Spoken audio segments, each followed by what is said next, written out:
आज आपण बनवणार आहे पनीर भुर्जी आणि त्यासाठी लागणारे इन्ग्रेडियंट्स पनीर, टोमॅटो, कांदा चिरलेला, कोथिंबीर चिरलेली, लसूण पेस्ट, जीरा धना पावडर, हळद, गरम मसाला, हिंग आणि मिरची पावडर। आता आपण पनीर ग्रेट करून घेणार आहे।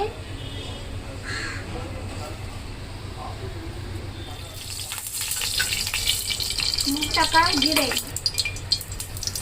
कांदा, मग टाका टोमॅटो, थोडंसं ब्राऊन होईपर्यंत परतवा। कांदा आपण ब्राऊन होईपर्यंत असा तळून घेतलेला आहे। त्यात टाकायची आहे थोडीशी मिरची आणि मिरची थोडीशी परतेपर्यंत हलवून घ्यायचं आणि मग थोडीशी पिंची हिंग टाकायचं, हिंग घ्यायचं आणि थोडासा वाटलेला लसूण घालायचा। ब्राऊन कांदा असा झाला की थोडासा लसूण टाकायचं।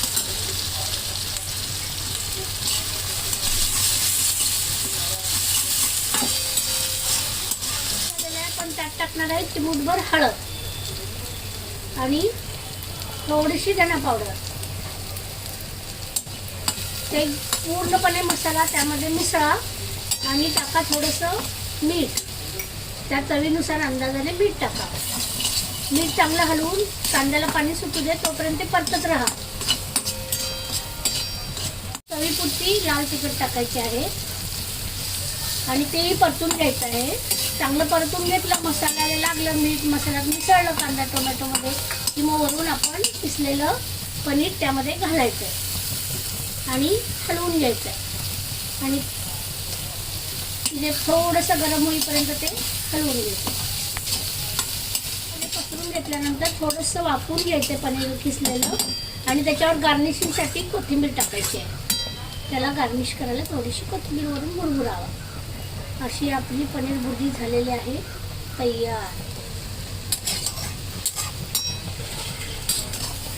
आता खाण्यासाठी तयार आहे पनीर भुर्जी। वर कोथिंबीर मस्त गार्निश करा।